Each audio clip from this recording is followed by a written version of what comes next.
नमस्कार, सुदर्शन न्यूज देख रहे हैं आप और मैं हूं आपके साथ स्वप्नेश दुबे। अम्मा या जयललिता जयललिता को भगवान मानने वाले उनके राज्य की जनता लगातार दुआएं कर रहे हैं। जयललिता उन गिनी चुनी मुख्यमंत्रियों में हैं जिनके लिए राज्य की जनता कभी भी जान न्यौछावर करने को तैयार रहती है।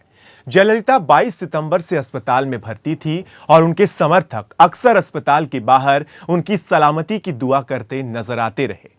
लेकिन रविवार को दिल का दौरा पड़ने की खबर के बाद जयललिता के समर्थक लगातार अस्पताल के बाहर बने हुए हैं और लगातार भगवान से अपने भगवान के लिए दुआएं कर रहे हैं। लेकिन डॉक्टर्स के मुताबिक कार्डियक अरेस्ट आने के बाद तमिलनाडु की सीएम जयललिता की हालत बेहद नाजुक बनी हुई है। चेन्नई के अपोलो हॉस्पिटल से दोपहर को जारी हेल्थ बुलेटिन में बताया गया कि वो अब भी ईसीएमओ और दूसरे लाइफ सपोर्ट सिस्टम पर हैं। 68 साल की जयललिता की सोमवार तड़के 3:43 पर एंजियोप्लास्टी की गई। डॉक्टरों ने अगले 24 घंटे बेहद अहम बताए हैं।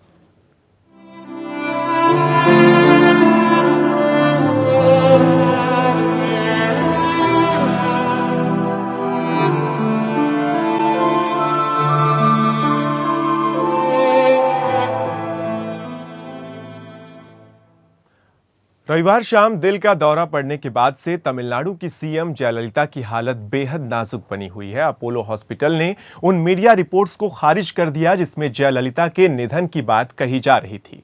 अपोलो ने थोड़ी देर पहले जारी किए गए हेल्थ बुलेटिन में कहा कि जयललिता अब भी लाइफ सपोर्ट सिस्टम पर हैं और स्पेशलिस्ट डॉक्टरों की टीम लगातार निगरानी कर रही है। उधर चेन्नई में एआईएडीएमके के दफ्तर में पहले झंडा झुका दिया गया था, जो कि बाद में फिर से पूरा लहराया गया। इस बीच अपोलो के बाहर पुलिसकर्मियों और जयललिता के समर्थकों में झड़प भी हुई।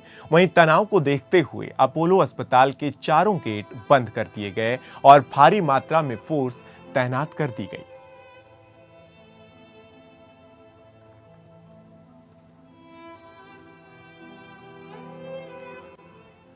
लंबे समय से बीमार चल रही तमिलनाडु की मुख्यमंत्री जयललिता की सेहत बेहद नाजुक है। स्वास्थ्य मंत्री जेपी नड्डा ने पीएम मोदी से मुलाकात की और जयललिता की सेहत के बारे में बताया। इधर वेंकैया नायडू और दिल्ली से एम्स की टीम भी चेन्नई पहुंची। आपको बता दें कि जयललिता को रविवार शाम दिल का दौरा पड़ गया था। ये खबर सुनते ही चेन्नई में अपोलो हॉस्पिटल के बाहर भारी संख्या में जयललिता के समर्थक जमा हो गए। पूरी रात समर्थक अस्पताल के बाहर रहे और रोते बिलखते दिखे। अपोलो अस्पताल ने एक प्रेस नोट जारी कर बताया कि रविवार शाम के 5 बजे जयललिता को दिल का दौरा पड़ा, जिसके बाद उन्हें अस्पताल के आईसीयू में ले जाया गया। अस्पताल के मुताबिक उनका इलाज किया जा रहा है। विशेषज्ञ डॉक्टर उनकी देखभाल कर रहे हैं। जयललिता को लाइफ सपोर्ट सिस्टम यानी ईसीएमओ पर रखा गया। इससे पहले 22 सितंबर को उन्हें बीमार हालत में अपोलो अस्पताल में भर्ती कराया गया था और वो लगभग 2 महीने तक आईसीयू में थी।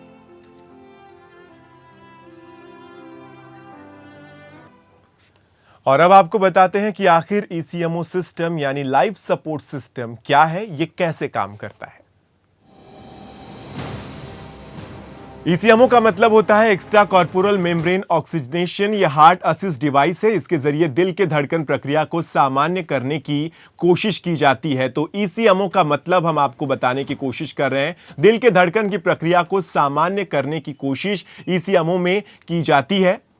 यह ऐसी मेडिकल प्रक्रिया है जिसे मरीज के शरीर के बाहर से ही अपनाया जाता है, यानी इसमें ऑपरेशन जैसी कोई चीज नहीं होती। बाहर से ही खून को साफ करके फिर से उसे शरीर के अंदर दिया जाता है। ये तमाम चीजें ईसीएमओ में होती हैं। जो ये मेडिकल प्रक्रिया है, इसमें ऑपरेशन की जरूरत नहीं होती, ये बाहर से ही किया जाता है। मरीज को इसकी जरूरत तब पड़ती है जब उसके हार्ट और फेफड़े उतनी मात्रा में ऑक्सीजन पैदा नहीं कर पाते जिससे मरीज जिंदा रहे। तो ये जरूरत तभी पड़ती है जब हार्ट और फेफड़े ऑक्सीजन को तैयार ना कर पाए उतनी मात्रा में जो जरूरी होता है। ईसीएमओ की प्रक्रिया तभी शुरू करनी होती है जब हार्ट या फेफड़े काम करना बंद करने लगते हैं और जिन्हें किसी और तरीके से संभालना मुश्किल हो जाता है। जब हार्ट या फेफड़े काम करना बंद करें तभी इस प्रक्रिया को शुरू कर देना चाहिए। ये ईसीएमओ प्रक्रिया है। इस प्रक्रिया में हार्ट असिस्ट डिवाइस मरीज के शरीर से ब्लड को निकालता है, खून में कार्बन डाइऑक्साइड की मात्रा को खत्म करता है और उसके बाद उस साफ खून को फिर से शरीर में डाला जाता है, मरीज के शरीर में फिर से उस खून को भेजा जाता है कार्बन डाइऑक्साइड की मात्रा को खत्म करके ईसीएमओ प्रक्रिया के तहत।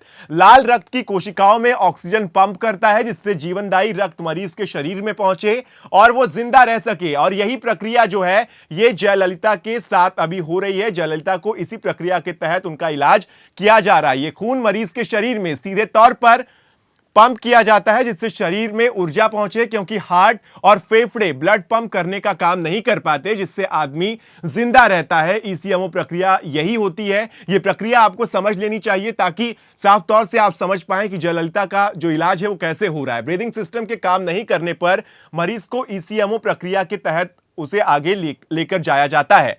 एक अध्ययन के मुताबिक ऐसी स्थिति में 50 से 70% मरीजों के बचने की संभावना रहती है, ये एक रिसर्च कहता है। लेकिन वैसे आंकड़ा 30 से 35% का भी बताया जाता है। तो ये तमाम चीजें हैं। ईसीएमओ की प्रक्रिया ये है जिसको लेकर लगातार बात कही जा रही है, जिसको लेकर ये बताया जा रहा है कि जयललिता को इसी प्रक्रिया के तहत उनका इलाज चल रहा है।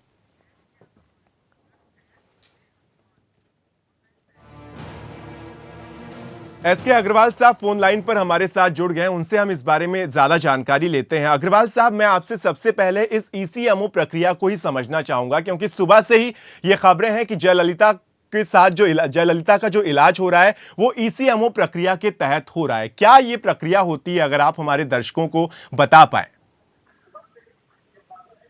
जैसा कि अभी आपने खुद बताया जी कि ईसीएमओ के द्वारा अनऑक्सीजनेटेड ब्लड को निकाल करके उसको फिल्ट्रेशन करके ऑक्सीजनेट करके वापस बॉडी में पहुंचाया जाता है, जिससे कि जब हार्ट की कंडीशन या लंग्स की कंडीशन ठीक नहीं हो तो बॉडी की प्रॉपर ऑक्सीजनेशन चलती रहे। जी ये ईसीएमओ प्रक्रिया इसी के तहत होती है। जी जिस कंडीशन में अभी जैसा कि सुनने में आ रहा है कि जयललिता जी को हार्ट अटैक कल हुआ और हमें ये भी पता है कि उनको काफी दिनों से वो एडमिट थी और शायद डायबिटीज के कारण से उनको इन्फेक्शन की प्रॉब्लम थी जी और डायबिटीज के साथ में पेशेंट्स को अक्सर काफी एक्सटेंसिव हार्ट डिजीज होने की संभावना होती है। जी ब्लड वेसल्स डिफ्यूजली डिजीज हो जाती हैं, थिन हो जाती हैं और उसके कारण से प्रोग्नोसिस भी खराब होती है।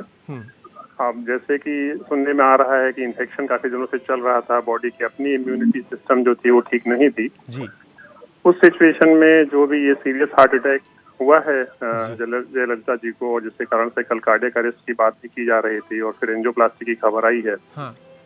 अब उसके बाद अगर हार्ट और लंग्स की कंडीशन ठीक नहीं है और ऑक्सीजनेशन प्रॉपर नहीं हो रहा है तो उसमें ये ईसीएमओ टेक्निक को इस्तेमाल करके प्रॉपर ऑक्सीजनेशन की कोशिश की जाती है जी जिससे मरीज को। जी अग्रवाल साहब, मैं आपसे ये भी जानना चाहूंगा कि इसके सक्सेस रेट के बारे में भी तमाम खबरें आ रही हैं। कई जगहों पर यह बताया जा रहा है कि 50 से 55% सक्सेस रेट होता है, कई जगहों पर 30 से 35% सक्सेस रेट की भी बात है। लेकिन जयललिता की जो अभी फिलहाल स्थिति है, उस स्थिति में क्या सक्सेस रेट हो सकता है? क्या इससे मदद मिल सकती है ईसीएमओ प्रक्रिया से जयललिता की सेहत में सुधार होने को लेकर? क्या आप ये कह सकते हैं कि इसमें सक्सेस रेट देखने को मिल सकता है?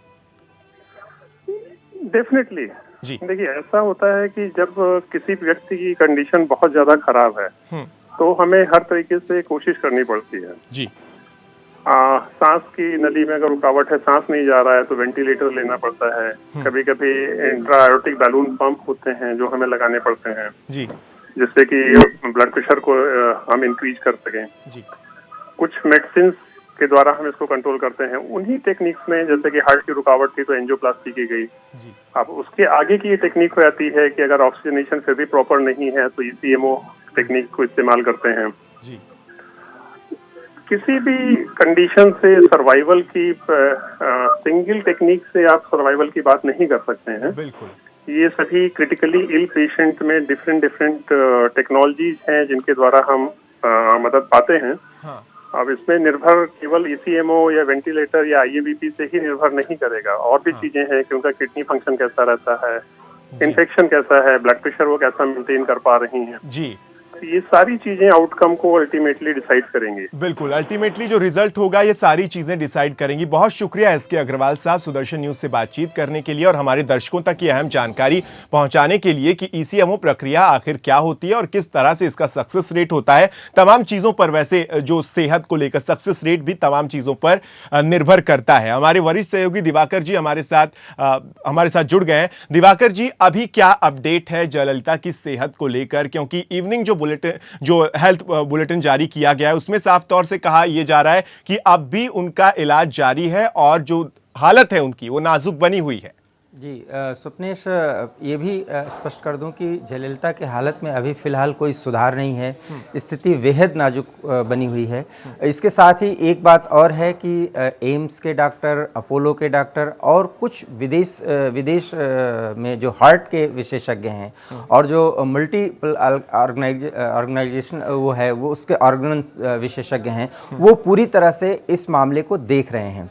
ब्रिटेन के भी कुछ डॉक्टर इसमें शामिल हुए हैं, वो कॉन्फ्रेंसिंग हो रही है, उनसे चर्चा हो रही है, लेकिन इतने नाजुक स्थिति में हुई है उनकी स्थिति कि उसको अभी डॉक्टर कंट्रोल नहीं कर पा रहे हैं। इसलिए हेल्थ बुलेटिन में कुछ भी स्पष्ट रूप से नहीं कहा जा रहा है। लेकिन इतना तो तय है कि जयललिता की मुश्किलें ज़्यादा हैं उनके स्वास्थ्य को लेकर के, क्योंकि कोई भी बात बहुत ही सोच समझ कर कही जा रही है और प्रशासन इस पर पूरी तरह से नज़र रख रहा है। क्योंकि अभी भी हॉस्पिटल प्रशासन इस बात को लेकर के चिंतित है कि जो हॉस्पिटल के बाहर भीड़ लगी हुई है और लोग जिस तरह से अपने नेता के अच्छे स्वास्थ्य की दुआ कर रहे हैं, उससे और वो जितना चिंतित हैं, जितना इमोशनल हो चुके हैं, उस पर कंट्रोल करना एक बड़ी समस्या साबित हो रही है। ऐसे में एक तरफ जयललिता के स्वास्थ्य की समस्या, दूसरी तरफ पूरे राज्य में शांति कायम रहे, लोग भड़के नहीं, इसकी भी एक चिंता। वास्तव में इस समय तमिलनाडु में चूंकि एक बड़ी नेता के साथ है, ये जो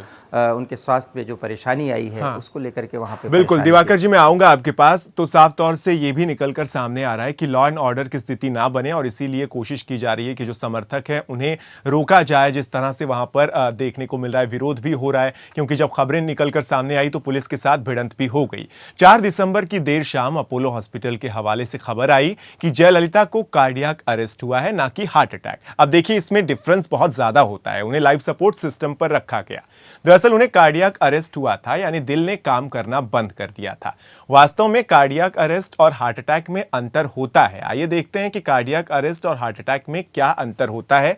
जब धमनियां ब्लॉक हो जाती है, यानी धमनियों में खून का धक्का जम जाता है, तब हार्ट अटैक आता है। जब ये धमनियां जो है, वो जो पेशियां हैं जो रुक जाती हैं, उसके बाद समय पर उपचार शुरू नहीं हो पाता तो ये मांसपेशी मृत हो जाती है और इंसान की मौत हो जाती है। अगर हार्ट अटैक में समय पर उपचार नहीं हुआ तो मांसपेशी में मृत हो जाती है, साफ तौर से उसके बाद इंसान की भी मृत्यु हो जाती है। अब कार्डियक अटैक की बात करें तो कार्डियक अरेस्ट दिल के दौरे से बिल्कुल अलग है, जिसको लेकर ही कंफ्यूजन की स्थिति देखने को मिली थी तमाम खबरों में भी सुबह से ही। तो हार्ट अटैक के बारे में हमने आपको बताया, कार्डियक अरेस्ट अटैक जो है, इसमें हृदय सिर्फ धड़कना बंद कर देता है, धमनियों में खून जाना बंद नहीं होता, सिर्फ और सिर्फ हृदय की धड़कन बंद होती है। तो इस फर्क को जरूर आप समझिए। हार्ट अटैक में दिल इंसान का धड़कता रहता है, भले ही उसे धमनियों से खून का संचार नहीं मिल रहा है। कार्डियक अरेस्ट जो होता है उसमें दिल धड़कता रहता है लेकिन खून का संचार वहां नहीं हो रहा होता। तो ये डिफरेंस है दोनों चीजों में। हृदय की धड़कन बंद होने के बाद मरीज को बाहरी कृत्रिम यंत्रों से दिल को फिर धड़कने के लिए प्रयास किए जाते हैं। ये कोशिश कार्डियक अटैक में होती है कि कृत्रिम यंत्रों से दिल को फिर से धड़काने का प्रयास किया जाए। तो ये अभी जयललिता के साथ जारी है। जयललिता को कार्डियक अटैक हुआ था, ना कि हार्ट अटैक। एक छोटे से ब्रेक के लिए रुक रहे हैं, लेकिन ब्रेक के बाद आपको बताएंगे कि किस तरह से जयललिता के उत्तराधिकारी को खोजने की प्रक्रिया भी शुरू हो चुकी है। छोटा सा ब्रेक।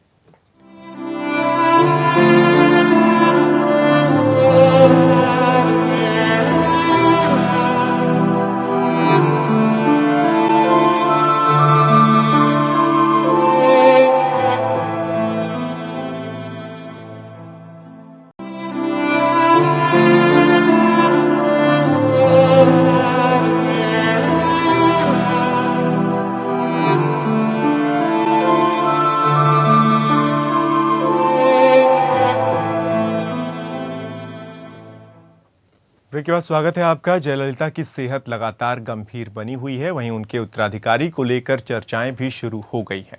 ऐसे में ये अटकलें तेज हो गई हैं कि पन्नीर सेल्वम राज्य के अगले सीएम होंगे। फिलहाल एआईएडीएमके के सभी विधायकों ने अपोलो अस्पताल पहुंचकर एक हलफनामे पर हस्ताक्षर किए, जिसमें विधायकों ने जयललिता के बेहद नजदीकी माने जाने वाले पन्नीर सेल्वम पर भरोसा जताया। मुख्यमंत्री जयललिता के उत्तराधिकारी के रूप में पन्नीर सेल्वम के नाम को 135 विधायकों का समर्थन मिला है। वहीं जयललिता की नाजुक हालत को ध्यान में रखते हुए आज शाम 7 बजे एआईएडीएमके विधायक दल की बैठक भी बुलाई गई थी। तो एआईएडीएमके के सभी विधायकों ने हस्ताक्षर किए हैं और जयललिता की हालत गंभीर बनी हुई है, जिसको लेकर अब पन्नीर सेल्वम का जो नाम है वो एक तरह से पुख्ता माना जा रहा है। दिवाकर जी, क्या पन्नीर सेल्वम के नाम को पुख्ता मान लिया जाए? क्या ये समझ लिया जाए कि जयललिता के उत्तराधिकारी के नाम पर पन्नीर सेल्वम ही सामने आएंगे और तमिलनाडु के अगले मुख्यमंत्री अगर बनते हैं तो पन्नीर सेल्वम ही होंगे? वास्तव में स्वप्ने से एक बहुत ही अहम सवाल आपने किया है, क्योंकि पिछले 2.5-3 महीनों से जयललिता का स्वास्थ्य जो है वो बेहद ख़राब था और इधर 2-3 दिनों में उनकी हालत ज़्यादा ख़राब हुई है। और एक कार्डियक अरेस्ट की स्थिति में कहीं ना कहीं ये तो क्लियर है कि अगर वो स्वास्थ्य लाभ करती भी हैं तो उनको स्वस्थ होने में बहुत लंबा समय लग सकता है। और चूंकि उनका स्वास्थ्य बहुत कमज़ोर हो चुका होगा इन परिस्थितियों में, ऐसी परिस्थितियों में एआईएडीएमके एक पार्टी के रूप में कैसे आगे बढ़े। एक चूंकि एआईएडीएमके की सरकार है तमिलनाडु में, इसलिए वहाँ की सरकार सुचारू रूप से चले, इसकी पूरी व्यवस्था करने की जिम्मेदारी अब पार्टी विधायकों की है। तो पार्टी विधायकों ने चूंकि पन्नीर सेल्वम जो है वो सबसे ज़्यादा नज़दीकी और विश्वास पात्र माने जाते रहे हैं जयललिता के, इसलिए उनको नेता बनाना लगभग तय था। वो एक औपचारिकता हो रही थी, निश्चित रूप से सामूहिकता प्रदर्शित करने के लिए वहाँ पर लोग इकट्ठा हुए सारे विधायक, और उन्होंने पन्नीर सेल्वम को अपना नेता मान लिया। और निश्चित रूप से पन्नीर सेल्वम चूँकि उनके बहुत नज़दीकी रहे हैं, हमेशा उनके योजनाओं में, उनकी रणनीति में वो हम अहम हिस्सेदारी निभाते रहे हैं, उनकी भागीदारी रही है। ऐसे में पन्नीर का मुख्यमंत्री बनना लगभग तय है। एक औपचारिक घोषणा पर होनी है, चूँकि बैठक का दौर चल रहा है। कई उन परिस्थितियों में सबसे बड़ी समस्या है, जो तात्कालिक समस्या उत्पन्न हुई है कि जयललिता स्वस्थ हों, और अगर कोई ऐसी स्थिति आती है, कोई विषम परिस्थिति उत्पन्न होती है, तो उस स्थिति में लोगों को कैसे समझाया जाए, लोगों की भावनाओं को कैसे कंट्रोल किया जाए, और वास्तव में जयललिता जिस रास्ते पर प्रदेश को ले जा रही थी उस पर कैसे आगे बढ़ा जाए, उनकी नीतियों को कैसे आगे बढ़ाया जाए, ये विधायकों और पन्नीर सेल्वम के लिए एक बड़ी चुनौती होगी। और उस पर उनका डिस्कशन चल रहा होगा, और उसको कैसे वो आगे बढ़ाएंगे उस पर बातचीत हो रही होगी। ये एक अहम बैठक है। और जी कुछ कह रहे थे आप? बिल्कुल, साफ तौर से ये एक अहम बैठक है और इस बैठक से तमाम चीजें निकलकर सामने आ सकती हैं। पन्नीर सेल्वम के साथ 135 विधायक हैं जिनका समर्थन उनके साथ बना हुआ है। लेकिन दिवाकर जी, आपने एक अहम बात कही, आपने कहा कि पन्नीर सेल्वम अब अगले मुख्यमंत्री बन सकते हैं चाहे स्थितियां कुछ भी हो। तो इसका मतलब क्या समझ लिया जाए कि एआईएडीएमके में पूरी तरह से जो विधायक हैं उनमें एकता है और वो एक सुर में ये जयललिता के उत्तराधिकारी के रूप में पन्नीर सेल्वम को स्वीकार कर रहे हैं? बिल्कुल, अम्मा की जो धमक थी, जो पकड़ थी पार्टी में, जो कैडर के रूप में और नीचे से लेकर के ऊपर तक, स्वप्नेश, वो बहुत ही ज़्यादा पुख्ता थी। और पन्नीर सेल्वम चूँकि उनकी नीतियों को, उनकी योजनाओं को, उनकी सोच को आगे बढ़ाते रहे थे। और आपको बता दें कि जब जयललिता कोर्ट के एक मामले में कुछ समय तक जब वो सत्ता से बाहर थीं, तो पन्नीर सेल्वम बाकायदा जयललिता के एक तरह से पादुका रख करके वो शासन कर रहे थे। तो इतने विश्वास पात्र व्यक्ति हैं, उन पर सभी विधायकों के साथ आना, सभी विधायकों का विश्वास व्यक्त करना उनके प्रति, वास्तव में ये दिखता है कि जयललिता की पार्टी पर कितनी पकड़ थी। और निश्चित रूप से पन्नीर सेल्वम जो है वो एआईएडीएमके के विधायकों को एक साथ लेकर के आगे बढ़ेंगे, ऐसा जयललिता भी चाहती रही होंगी। वो बीमार जब थी तो बाकायदा वो चाह रही होंगी। बिल्कुल, ये अहम बात है। मुख्यमंत्री जयललिता की हालत नाजुक होने पर जहां उनके समर्थक बेहद चिंतित हैं, वहीं एआईएडीएमके सांसद शशिकला पुष्पा ने जयललिता की सेहत को लेकर सवाल उठाए। उन्होंने कहा कि इसके पीछे साजिश हो रही है। शशिकला ने कहा कि उनकी तबीयत को लेकर कोई पारदर्शिता नहीं है, लोग जानना चाहते हैं कि वो जिंदा हैं या नहीं। साथ ही उन्होंने ये भी कहा कि मैं प्रधानमंत्री से अनुरोध करती हूं कि वो इसमें हस्तक्षेप करें और उन्हें इलाज के लिए दिल्ली के एम्स लाया जाए। उन्होंने कहा कि उनका इलाज सरकार के नियंत्रण में होना चाहिए, निजी अस्पताल के भरोसे बिल्कुल नहीं। उनका कोई परिवार नहीं है, हम उनके बच्चे हैं, हमें उनकी चिंता है, ये शशिकला ने साफ तौर से कहा। केंद्र सरकार से उन्होंने इस बात को रखा था। जयललिता के जीवन के सफर में अब तक काफी उतार चढ़ाव आए। जयललिता बॉलीवुड अभिनेत्री भी रही। एक नजर डालते हैं जयललिता के बॉलीवुड से राजनीतिक सफर तक। நல்லது கண்ணே கனவு கனிந்தது நன்றி உனக்கு உறவில் எழுந்தது அன்பு விளக்கு எனது மடியினில் வா சீதா சீதா சீதா சீதா। जयललिता का अभिनेत्री से मुख्यमंत्री बनने तक का सफर उतार चढ़ाव से भरा रहा।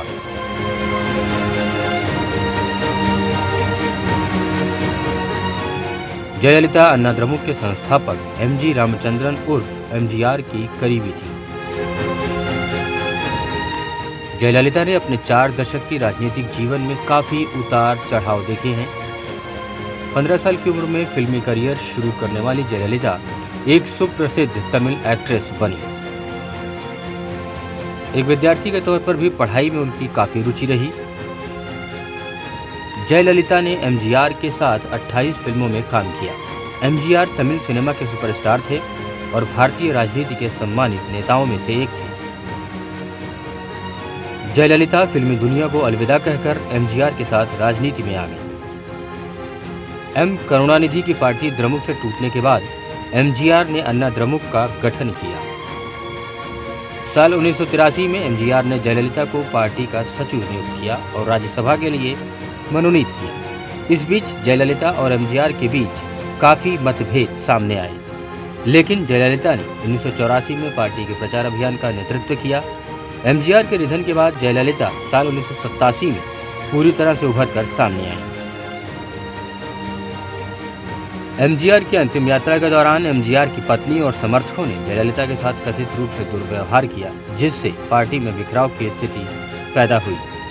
जनता के बीच अपनी मजबूत पकड़ बनाने के बाद जयललिता पहली बार साल 1991 में तमिलनाडु के मुख्यमंत्री बने। हालांकि साल 1996 में हुए विधानसभा चुनाव में उन्हें हार का मुंह देखना पड़ा, लेकिन तब तक जयललिता एक मजबूत राजनीतिक हस्ती बन चुकी थी। आय से अधिक संपत्ति रखने के लिए जयललिता पर केस चला, जिसमें वो दोषी भी पाई गई। आखिरकार 27 सितंबर 2014 को बेंगलुरु की एक अदालत ने जयललिता को 4 साल कैद की सजा सुनवाई। आखिरकार 27 सितंबर 2014 को बेंगलुरु की एक अदालत ने जयललिता को 4 साल कैद की सजा सुनाई। Bureau report, Sudarshan news. Sir, जाते जाते दिवाकर जी, मैं आपसे एक अपडेट जानना चाहूंगा। इस बैठक से क्या कुछ अब तक निकलकर सामने आया है? जो बैठक चल रही है जिसमें पन्नीर सेल्वम के उत्तराधिकारी होने की बात पुख्ता तौर पर सामने आएगी। देखिए, पन्नीर सेल्वम जो है वो आधिकारिक रूप से अभी घोषणा तो नहीं हुई है, लेकिन निश्चित रूप से अगले मुख्यमंत्री वही होंगे। फिलहाल अभी सबसे अहम है कि जयललिता का स्वास्थ्य सुधरे और जो जनता पैनिक है, भावुक हो उठी है, वहां पर थोड़ी सी अपने नेता के स्वास्थ्य को लेकर के उग्र भी हो रही है, उसको शांत करना। तो इसमें पन्नीर सेल्वम और एआईडीएमके के अन्य विधायकों की जो भूमिका होगी वो बहुत महत्वपूर्ण होगी, क्योंकि अशांत की स्थिति में केंद्र को भी समस्या हो सकती है। बिल्कुल, तमाम समस्याएं होंगी। बहुत शुक्रिया दिवाकर जी इस तमाम जानकारी के लिए। तो साफ तौर से स्थिति जो है वो बनी हुई है जस की तस। अभी किसी तरह की अपडेट नहीं है, लेकिन पल पल की अपडेट्स जो भी आएंगी वो सुदर्शन न्यूज सबसे पहले आपको देगा। फिलहाल इस खास पेशकश में इतना ही। मुझे दीजिए इजाजत। आप देखते रहिए सुदर्शन न्यूज। जय हिंद।